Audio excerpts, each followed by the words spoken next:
Hi there, welcome. Welcome to Homekeepers. Why don't you grab a cup of tea and just sit down with me and enjoy the next few minutes. I think I can guarantee that you will. The program's called Homekeepers. I'm Arthelene Rippy. I want to welcome you. Maybe you were just, got your remote and you're surfing and you just landed on this station. Just stay with us. You're going to enjoy this program. And I know that we have a lot of regular viewers. I want you to know that you are loved very much, and thank you for all you do for the program. I have a guest today who writes fiction, and those kind of people impress me no end. You have to have some special imagination to do that and to take a character, and I'm sure they get very well acquainted with their characters. And today my guest, who writes fiction and nonfiction and for many periodicals. Her name is Suzanne Woods Fisher, and this is the newest one. It's called The Calling, and it's about an Amish girl, and I believe it's in a series. I'll ask her for sure about that. And we want to talk about this, but also this lady is very well acquainted with the Amish people and their history and their belief system and just their whole culture. I've always found that so fascinating. I think I mentioned before that I once spoke for a singles retreat that was at a campground, church campground in Ohio, and it was set right in the Amish community. And I got a real close-up look at the gentlemen out, doing their farming with things that didn't have gasoline in them, no telephones, no electricity. Very, very fascinating, and a very, very strong spiritual culture. So this is going to be good, educational. So stay with me and meet Suzanne Woods Fisher. And Stephanie and I are going to make kind of cheating. It tastes like a pecan pie, but it's much, much easier than that. They're pecan pie bars. So we'll show you how to do that. Before I join her, though, if you've been watching regularly, not too long ago, you saw Andrew McNair on my show. He wrote the book Tithe, A Living Testimony. And this is a delightful book, the way it is laid out, and the paper and the pictures and all. And it is a good instruction on tithing, biblical principle. And the big thing is, it's a blessing. It's a blessing from God when you tithe. And the amount of church members who do not tithe is astronomical. And I'd sure like to change your mind on that one, because I've always tithed, and I'm telling you, it's a blessing. I've been a widow for many, many years, and the Lord has taken care of me, and I think that's His promise. So I would like for you to have this book, and you can have it for a gift of at least $15 to Homekeepers. That's the way we stay on the air. And this is a good way to teach your children. And if you don't tithe, you can all start together. Teach your children that when they get that first little job, maybe mowing a lawn or working at McDonald's, boy, part of that goes to the Lord. Do it immediately. And eventually the blessings come. So Homekeepers, Box 6922, Clearwater, Florida, 33758. Or you can call 1-800-229-0059, and we will get it out to you. And I'm here with Sister Stephanie. I think this is one of your recipes, isn't it? Or you came up with it? No, but it's called the easiest pecan pie bars, and I truly believe this is the easiest pecan pie bars. You believe in easy. I love easy and I love tasty, and this is both. And I wish you could smell it. Yeah. Okay, this is the it's just crescent rolls. The crescent rolls. And we just unrolled them, and then we just sealed up the little, the little edges and everything, so it was one solid, and then we baked it for 8 minutes. And we've put those edges together many times. Yes. So you've seen her do that before. So the 8 rest minutes. Okay. The rest of it, I'm just going to stand here and look gorgeous while you do the work. Because you are so good at that. Yeah, right. I have a half a cup of sugar. I have a half a cup of corn syrup. Yummy. This is good for you, too. I have tasted one of these, and yummy. They do taste like a pecan pie, and when you think of doing this and doing all that other stuff to make a pecan pie, maybe you're too busy. Yeah, that was 1 egg that was beaten. This is a tablespoon of butter. I'm going to put in a half a teaspoon of vanilla. Mm-hmm. And is this a half a cup of pecans? Yes. I might throw a few more in there. Yeah. I usually add. I think in the first one I actually did. Did you? Yeah, I threw a couple more in. Mm-hmm. Put this back here. So, okay, are you ready? Super simple. You just mix all this up. Mm-hmm. You had baked this for 8 minutes already, so you have a little solid foundation. You mix this up really good, and I'm just going to pour it over. And then I'm going to bake it for another 18 minutes, and that's absolutely it. Is that crazy? Have you ever made the regular pecan pie thing? I have not. I haven't either. No, I usually make apple pies. But I would put more nuts in it than that, I know that. Yeah. I like making apple pies. I made banana cream and coconut cream pies a couple weeks ago. Those were really good. Well, Suzanne has a friend who works for her with her named Robin, and we gave her one. She liked it. Oh, well, good. So are you going to try it again? No, I'm not going to try it again, but I want to tell you. Look how beautiful. Yeah. They smell so good. They're bars. That way you can really control the portion. That's important. And well, this looks like a winner. Bake it another 18 to 20 minutes at 350, and you are finished. Yes, ma'am. How easy. Beautiful. Yeah, beautiful. All right. If you want this recipe, we would be glad for you to have it. The information is coming up on your screen. You can write to me or email me, and we'll get it right out to you. No charge, but I think this is one you want to have in your little recipe library. You never know, it might come in handy sometime. Stay with me. I want you to meet Suzanne.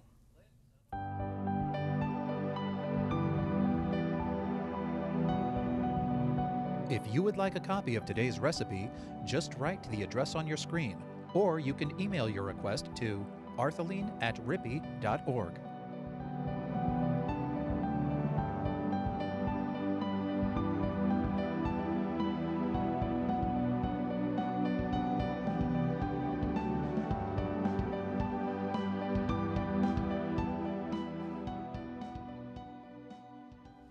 Okay, meet my new friend, Suzanne Woods Fisher, and I hold fiction writers in awe. I really do.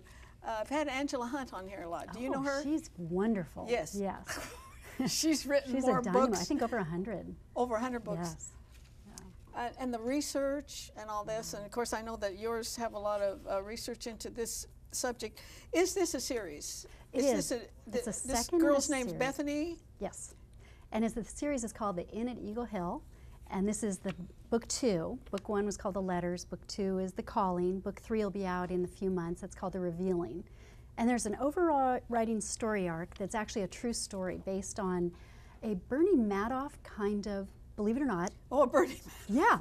There was actually a Mennonite investor who he was invested for many of the plain people, Amish and Mennonites and others, and the economy crashed, and he kept trying to prop up the returns, and it all came tumbling down. No, he wasn't Amish. Yeah, he was Mennonite. And a Mennonite financial planner. Yes, yes. And it ended up. I guess it shouldn't surprise me, but it I know. does, yeah. Well, that's what's fun about studying the Amish. They're endlessly surprising that they would even be investors, but there's actually even Amish millionaires. They just don't live that. They live a very frugal life. But back to this series, I took what really startled me about this story, this true story, was that the SEC came in and claimed all the assets, and people could go in and put a claim in so that they could be reimbursed. But the Amish chose not to, and instead they ended up getting donations and taking care of their people through that. So, and we're talking about small investors, 1,000 here, 2,000 there. But it was I find that is such an interesting twist of the Amish, because they choose not to accuse. Yeah, that doesn't surprise me, their response, where the rest of us would get knives out probably. Yes, we do. We want things to be fair and right and legal. How dare you take mine? But they just always seem to have a different way, and I find it's usually a Christ-like way. So that's what I try to. Now, when you start these out, you do it with the computer, you write on a... Yeah, computer. Yeah. In a laundry room with 2 big dogs. Yeah, some people, I think they still write on the big yellow journals, but when you get a character in mind, does that character surprise you as you're sitting there and like they take off a direction that you hadn't really planned on? I know, it's the strangest thing. It's almost like there's a moment when a character goes from one-dimensional to almost like a pop-up balloon, and they're suddenly three-dimensional, and they've got thoughts of their own and minds of their own. And it is really a fun, thrilling ride that you go on. But you're certainly part of the whole experience. I kind of feel it's the Holy Spirit blowing wind into your imagination. It has to be a gift. Yeah. Well, maybe. I feel like it's a lot of just hard work and being open to changes. Some people, though, write a different way. You do have some people that map it all out ahead. So by the time they write, they're down that road. I'm more of what they call a seat of the pantser. So if you have a series with 3 books, you have to know a lot about the Amish. Yes. Now, how did you do that? Did you go where they live and study them and a lot of history, research? Yeah, my grandfather was raised plain. He was actually Old Order German Baptist, which is a branch off the Anabaptist tree. He was raised plain? Well, that's the term for the Anabaptists, the Mennonites, the Amish, the German Baptists, the River Brethren. There's quite a few, the Hutterites. So your father was? So grandfather. Grandfather. Yeah. And the Amish are an offshoot from Mennonite, is that yes, correct? Good for you. Not many people know that. That's impressive. They came late. The Mennonites really began in 1525. The Amish really began or broke off in 1693. So they're really late, and yet they are the fastest growing population in North America. The Amish are? Yes. One of my questions was, would they be around in another couple generations? I know, you asked me that when we were getting ready, and I couldn't wait to tell you that because it's such a surprise. Now, they're not the biggest population, but they are the fastest growing. Why? Inside out. Most of it's from the family. Yeah. Big so families. Outsiders don't usually join. Very few converts. It's really, not only is it another language and a lifestyle that most of us couldn't truly accept, as much as you think the simple life. What do you mean by language? They speak Pen Dutch. That's their first language, and it's a dialect of German from the Rhineland, and it comes over from... I thought they always spoke, the ones in America spoke English. They know English as a second language, but in the home is Pen Dutch. Oh, really? And it's an oral language, not written, and yet that language has been preserved, and you could talk to someone in Pennsylvania or Indiana or Iowa, and they'd understand each other. The language hasn't changed. Never heard of that one either. So if they're the fastest growing, that means they're not leaving in droves like some television programs would maybe lead you to believe. Yeah, I'm glad you brought that up. So yes, you're right. In fact, 85 to 90% of young people join the church and remain in the Amish. That's huge. That's almost flip-flop our modern churches. You know, the population, I think it's 67% of 18 to 30-year-olds are not attending church now. That's a huge flip-flop from the Amish. Now, you become a church member when you are baptized. So that's why a lot of these young people are on the shows also. They're maybe disenfranchised or on the fringes. Well, I want to say, people need to know that those reality shows are not reality. They are so contrived and phony. I can't really watch them because they make me angry, I guess. They're so stupid. I guess that would be the thing. And I did watch a few minutes of that, Leaving Amish, and I thought... Breaking Amish, yeah. I thought that is just outside any wall of being reasonable. Just way outside. I know. Those kids, you know, I don't know how they put that together, but... They do such a disservice to the people because, as I mentioned, 85 to 90% stay, and their story doesn't get told. It's just maybe the few that have left, and they've usually left for a reason. I mean, the Amish aren't perfect. There are dysfunctional Amish families. There's a political spectrum from very arch-conservative, which is kind of where some of the strange stories come from at times, all the way to what they would call progressive, and even up to New Order Amish that might even have electricity and drive What cars. did you do to learn all this? Did your grandfather tell you a lot? Or? Well, I was raised with having a sense of the culture beyond the buggies and the bonnets and the beards. Okay, that's all I know. Yeah, and that's where most people stop, and that's actually what people are drawn to. But there's so much more. There's the theology of the Anabaptists. There's so much to learn without necessarily going Amish. You can. Would you say they're born again? Well, you know, that's an evangelical term and a concept. I have met Amish who I have no doubt we have the same sense of a spiritual life, without any doubt. I think their theology emphasizes different things than modern evangelical. They have a huge sense of the holiness of God. And I sometimes feel we have a huge sense of the grace of God, and maybe somewhere in the middle is the right. Be the right mix, yeah. They believe in the Trinity, and all, and so maybe we're just talking about semantics. Well, you know, they come from Reformation period.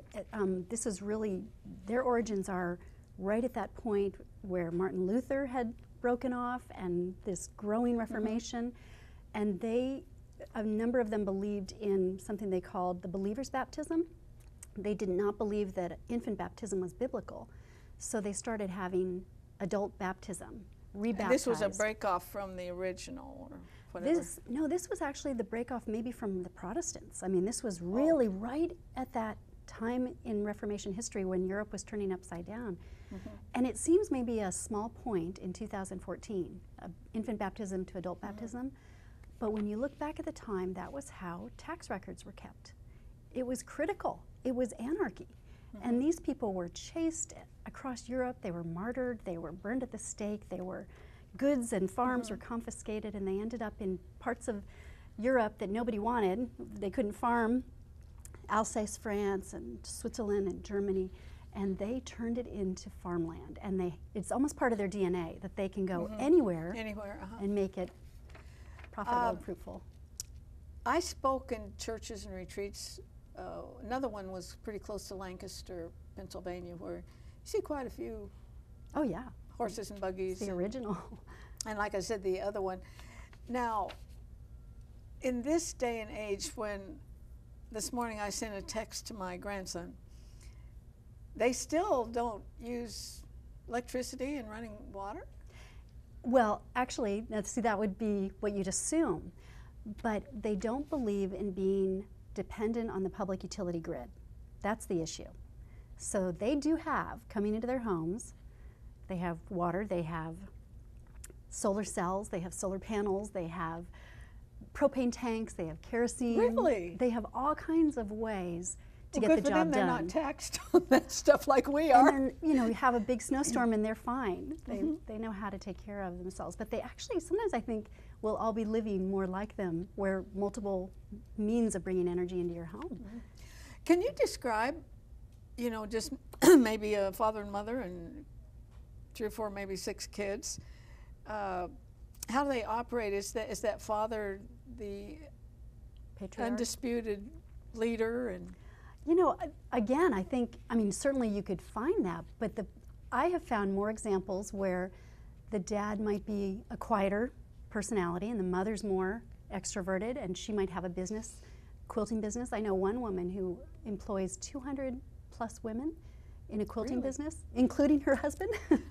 So are they all Amish? Or they? Yeah, they would work out of their homes and do work for her. But I've read about maybe a young person, maybe 20s or 30s, and you know, they get a construction job in the city and all that.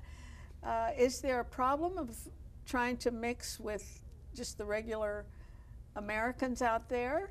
And by doing that, is there a temptation to lure them away from their type of life?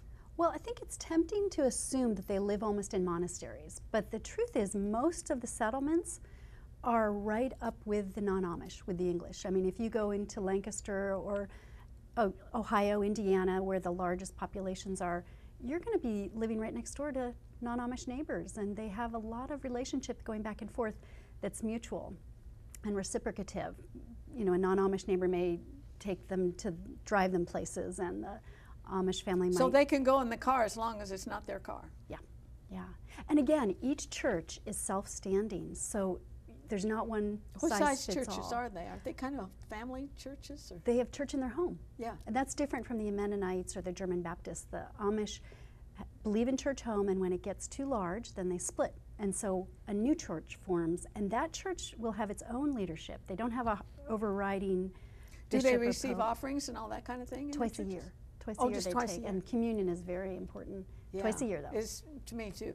I want to put up your website, and if you just tuned in, I'm talking to a writer who writes everything, fiction and nonfiction, and articles and so forth. And this is her second book in a series, The Calling, and the character is Bethany. Bethany Schrock. Yeah. Is that an Amish name? Yes, Okay. German name. And you can get it through that website. She's really a well-known writer, certainly in the Christian circles. And so if you're a fiction reader, I certainly think you would want to get this. But also what we're talking a lot about today, and she's qualified to inform us on the Amish people. You know, they really came to the forefront when some man went in and shot a whole bunch of little girls, killed them in school. And those people forgave immediately, just like that. And I remember mainstream reporters being there were blown away because the community got together to minister to the murderer's family. Wow. Powerful example. Powerful, yeah. In fact, and I know Florida just had a tragedy a few days ago, and when the man shot the other fellow in the movie theater. These tragedies happen, but the bigger story that came out of that horrific event at Nickel Mines Schoolhouse in Bart County, near Bart, Pennsylvania, was really the whole idea of the forgiveness. It was shocking to see. It was so. How many little girls were killed? 5 were killed, 10 were shot, 5 were killed. It's a sad, sad story, and yet the Amish, and I met a number of the families, and they have a great belief in a sovereign God, which takes them out of those tragedies and moves them forward. They believe that God is a part of. Example. Oh, it is. I mean, just hearing about it just rebuked me. I know. I feel that way too. We have such a tendency to want to have revenge or something. Well, forgiveness is counterintuitive. It's not natural, and we don't have to have a tragedy like that to just start looking at some of the petty problems that come into your life in the course of a day. And I think the Amish, that wasn't just a one-time event for them. They really have that intentional forgiveness woven into their life, and small things, big things. Tell us about their work ethic. I think America could learn a lot from that. They have a terrific work ethic. They are educated through the 8th grade with formal schooling in their one-room schoolhouses. And this came about in 1972. It went all the way up to the Supreme Court to allow them to educate their children in the way they saw fit. And yet most people assume that their education stopped at 8th grade, and that's not true. They are some of the most intelligent people I've ever met. They have just such a sense of mastering something before they move on, and I think it goes back to that one-room schoolhouse where maybe a 3rd graders that were learning long division, they don't move forward until they've all learned it. So there's it's woven in, just that mastering a topic and moving forward. Now, do any of them ever get a college degree or? Well, not PhD if they're staying within the Amish. The Mennonites do. They believe, higher education is a part of their culture, but the Amish have chosen not to.